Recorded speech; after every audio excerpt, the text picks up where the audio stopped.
Hello friends, అందరూ ఎలా ఉన్నారు? నేను చాలా బాగున్నాను ఫ్రెండ్స్. ట్రెండింగ్లో ఉన్న కఫ్ స్లీవ్స్ని పర్ఫెక్ట్గా ఎలా స్టిచ్ వేసుకోవాలో చూద్దామా. నాకు ఇక్కడ హ్యాండ్కి క్లాత్ చాలా తక్కువ ఉంది. హ్యాండ్ పొడవు 11 ఇంచెస్ మాత్రమే ఉంది. కానీ కస్టమర్ 14 లేదా 15, 16 ఇంచెస్ వరకు చూడండి అన్నారు. అందువల్ల హ్యాండ్కి ఈ విధంగా డిజైన్ చేశాను. మీకు యూజ్ అవుతుందని వీడియోనైతే ఫస్ట్ కఫ్ స్లీవ్స్ని ఎలా స్టిచ్ వేసుకోవాలో క్లియర్గా పోస్ట్ చేస్తాను. నెక్స్ట్ ఈ డ్రెస్ స్టిచ్చింగ్ కూడా పోస్ట్ చేస్తాను.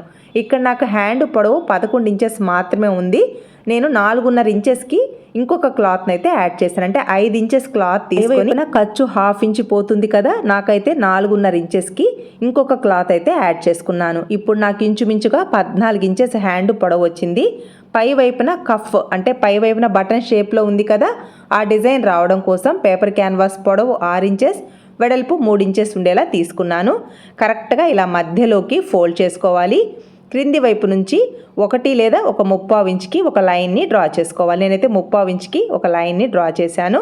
నెక్స్ట్ వెడల్పు వచ్చేసి 1/3 ఇంచ్కి ఇలా మార్క్ చేసుకొని బాక్స్ని అయితే డ్రా చేసుకోవాలి. ఇలా బాక్స్ని డ్రా చేసుకున్న తర్వాత నెక్స్ట్ క్రింది వైపు నుంచి 1 ఇంచ్కి మార్క్ చేసుకోవాలి. ఇలా క్రింది వైపు నుంచి 1 ఇంచ్కి మార్క్ చేసుకొని నెక్స్ట్ ఇక్కడ నుంచి క్రాస్గా వీ షేప్లో అయినా మీరు లైన్ని డ్రా చేసుకోండి, లేదా స్కేల్తో అయినా ఇలా వీ షేప్లో మార్క్ చేసుకోవాలి. నెక్స్ట్ క్రింది వైపున కొంచెం కరువు షేప్ వచ్చేలా ఇలా డ్రా చేసుకోండి. అంటే మనం పాట్ నెక్ షేప్కి డ్రా చేస్తాం కదా, అలా అన్నమాట. కొంచెమే ఇలా కరువు షేప్ ఇవ్వడం వలన ఈ షేప్ అనేది చాలా బాగుంటుందన్నమాట. ఈ కఫ్ స్లీవ్స్కి మార్క్ చేసుకున్న విధంగా ఫోల్డింగ్ మీద ఈ పేపర్ క్యాన్వాస్ని ఇలా కట్ చేసుకోవాలి. ఈ క్యాన్వాస్కి ఒక సైడ్ షైనింగ్గా, ఒక సైడ్ స్మూత్గా ఉంటుంది. షైనింగ్ ఉన్న సైడు క్లాత్ని ప్లేస్ చేసి నీట్గా ఐరన్ చేసుకోవాలి. ఇక్కడ క్లాత్ రాంగ్ సైడ్ ఇలా పేపర్ క్యాన్వాస్ని ప్లేస్ చేసి ఐరన్ చేసుకుంటే ఇలా నీట్గా స్టిక్ అయిపోతుంది. నెక్స్ట్ క్రింది వైపున ఇంకొక క్లాత్ని ప్లేస్ చేసుకోవాలి. ఈ క్లాత్కి సరిపడా పొడవు వెడల్పు కరెక్ట్గా ఉండేలా ప్లేస్ చేసుకుని పేపర్ క్యాన్వాస్ని ఐరన్ చేసుకున్నాం కదా, ఈ 2 క్లోజ్ మధ్యలో రైట్ సైడ్ ఉండాలి. పై వైపున పేపర్ క్యాన్వాస్ మనకి కనిపించేలా క్యాన్వాస్ షేప్ ఎలా ఉందో సేమ్ అలానే కుట్టు వేసుకోవాలి. క్యాన్వాస్ పైన మనం కుట్టు వేయకూడదు, క్యాన్వాస్ పక్కనే స్టిచ్ రావాలన్నమాట. ఇలా స్టిచ్ వేయడం వలన మనం పేపర్ క్యాన్వాస్ని కట్ చేసుకున్నాం కదా, ఆ షేప్ అనేది నీట్గా వస్తుంది. ఇలా స్టిచ్ వేసుకొని ఫస్ట్ చివరికి రఫ్ స్టిచ్ వేసుకోండి. చుట్టూ 1/4 ఇంచ్ ఖర్చును ఉంచుకొని మిగిలిన క్లాత్ని అంతా కట్ చేసుకోవాలి. కార్నర్స్లో అలాగే ఈ మూలల్లో టక్స్ని ఇవ్వండి. చాలా ఈజీగా రైట్ సైడ్కి టర్న్ అవుతుంది. పై వైపున మాత్రం ఓపెన్ ఉండాలి. చుట్టూ మనం కుట్టు వేసుకున్నాము. ఇలా నీట్గా టక్స్ని ఇచ్చేసి ఇక్కడ కార్నర్స్ ఉన్నాయి కదా, ఈ కార్నర్స్ నీట్గా రైట్ సైడ్కి తిరగడం కోసం ఇలా నీట్గా కట్స్ ఇచ్చేసి ఇలా నీట్గా టక్స్ని ఇవ్వాలి. నెక్స్ట్ పై వైపున ఎక్స్ట్రా క్లాత్ని అంతా కట్ చేసుకొని ఇలా రైట్ సైడ్కి టర్న్ చేసుకోవాలి. చూసారా, ఇలా నెయిల్తో నీట్గా ఇలా టర్న్ చేసుకొని ఏదైనా టూల్తో లోపలికి స్క్రూ డ్రైవర్ కానీ ఏదైనా పిన్ లాంటి టూల్తో ఇలా నీట్గా షేప్ కరెక్ట్గా వచ్చేలా టర్న్ చేసుకోవాలి. సిజర్స్తో అయినా క్రింది వైపున వీ షేప్లో ఉంది కదా, ఆ షేప్ కరెక్ట్గా వచ్చేలా సిజర్స్తో లోపల నీట్గా ఇలా టచ్ చేస్తూ షేప్ అవుట్ అవ్వకుండా షేప్ నీట్గా వచ్చేలా రైట్ సైడ్కి టర్న్ చేసుకోవాలి. మూలలు కరెక్ట్గా రావాలన్నమాట. అలా టర్న్ చేసుకొని ఐరన్ చేసుకున్నాము అంటే చాలా నీట్గా రెడీ అవుతుంది. నేను చెప్పే విధానం మీకు అర్థమైంది అనుకుంటున్నాను ఫ్రెండ్స్. ఎక్కడైనా అర్థం కాకపోయినా డౌట్స్ ఉన్నా కామెంట్స్లో అడగండి. వీడియో మీకు యూస్ఫుల్ అనిపిస్తే తప్పకుండా లైక్ చేయండి. వీడియోని ఎక్కడా స్కిప్ చేయొద్దు. ఎవరికైనా యూస్ఫుల్ అనిపిస్తే షేర్ చేయండి. మన ఛానల్ని ఎవరైనా ఫస్ట్ టైం చూస్తున్నట్లయితే ఛానల్కి సబ్స్క్రైబ్ అవ్వండి ఫ్రెండ్స్. ఇలా నీట్గా టర్న్ చేసుకున్న తర్వాత ఆల్రెడీ నేను హ్యాండ్కి 5 ఇంచెస్ క్లాత్ని యాడ్ చేశాను. మళ్ళీ ఇంకొక పీస్ తీసుకున్నాను. 5 ఇంచెస్ వెడల్పు, హ్యాండ్ లూజ్ ఎంత అయితే ఉందో అంత క్లాత్ అయితే తీసుకున్నాను. ఇప్పుడు నేను ముందుగా రెడీ చేసుకున్నాను కదా హ్యాండ్స్ని, ఆ హ్యాండ్స్ క్లాత్ కరెక్ట్గా సెంటర్లోకి ఇలా టక్స్ని ఇచ్చేసి ఈ హ్యాండ్స్ రాంగ్ సైడ్ ఇలా ప్లేస్ చేసుకోవాలి. నేను ముందుగా రెడీ చేసుకున్నాను కదా, ఈ క్లాత్ని ఇలా ప్లేస్ చేసి ఇక్కడ కూడా సెంటర్కి మార్క్ చేసుకోవాలి. ఇలా 2 సెంటర్స్ అటు ఇటు మూవ్ అవ్వకుండా ఫస్ట్ ఒక కుట్టు వేసుకోండి. ఇలా నీట్గా ప్లేస్ చేసి ఇక్కడ ఒక స్టిచ్ వేసుకున్నాము అంటే ఈ 2 క్లోజ్ అటు ఇటు మూవ్ అవ్వవు. ఇప్పుడు 2 సెంటర్స్ కరెక్ట్గా ఉంటాయి.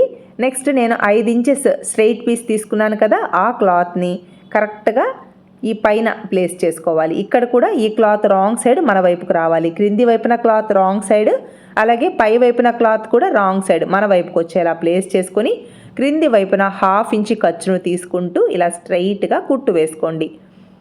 ½ ఇంచ్ ఖర్చు తీసుకుంటే ఫినిషింగ్ బాగుంటుందన్నమాట. ఆల్రెడీ మనం ఖర్చు 5 ఇంచెస్ ఇచ్చాము, మనకి 4 ఇంచెస్కి రెడీ అవుతుంది కాబట్టి కింది వైపున 1/2 ఇంచ్, పై వైపున 1/2 ఇంచ్, టోటల్గా 1 ఇంచ్ ఖర్చునిచ్చాము. ఇలా నీట్గా నెయిల్తో రబ్ చేసుకొని నెక్స్ట్ రైట్ సైడ్కి ఈ క్లాత్ని ఇలా టర్న్ చేసుకోవాలి.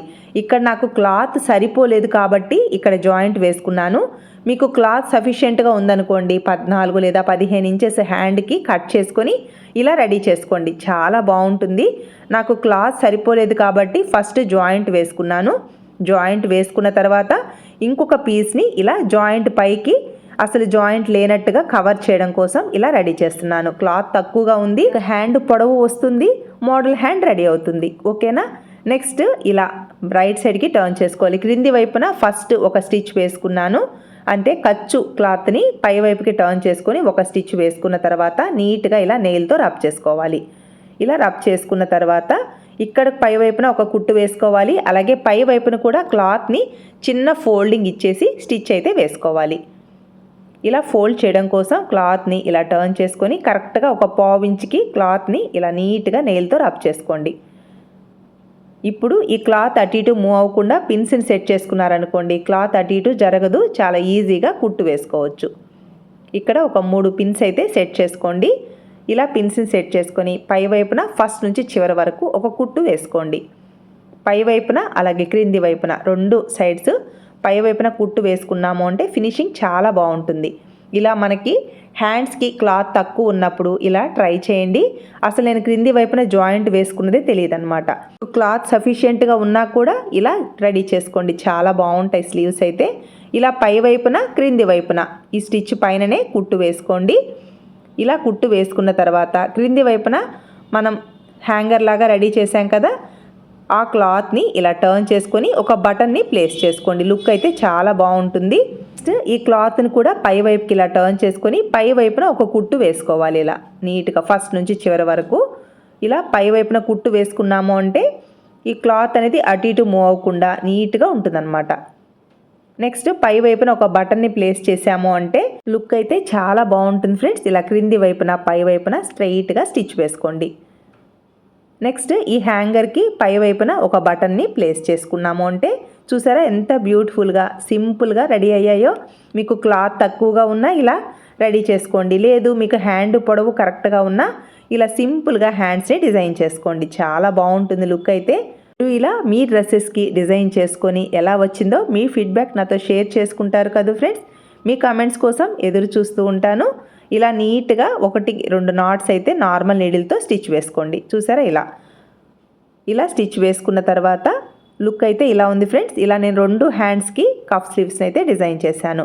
లుక్ ఎలా ఉంది ఫ్రెండ్స్, మీకు నచ్చిందా? మీకు ఎలా అనిపించిందో కామెంట్స్లో నాతో షేర్ చేసుకుంటారు కదా ఫ్రెండ్స్. నెక్స్ట్ వీడియోలో ఈ డ్రెస్ ఫుల్ ట్యుటోరియల్ అయితే పోస్ట్ చేస్తాను. ఈ వీడియో మీకు యూస్ఫుల్ అనిపిస్తే లైక్ చేయండి, షేర్ చేయండి. మీ సపోర్ట్ ఎప్పటికీ ఇలాగే ఉంటుంది అనుకుంటున్నాను. Thanks for your support. Thanks for watching.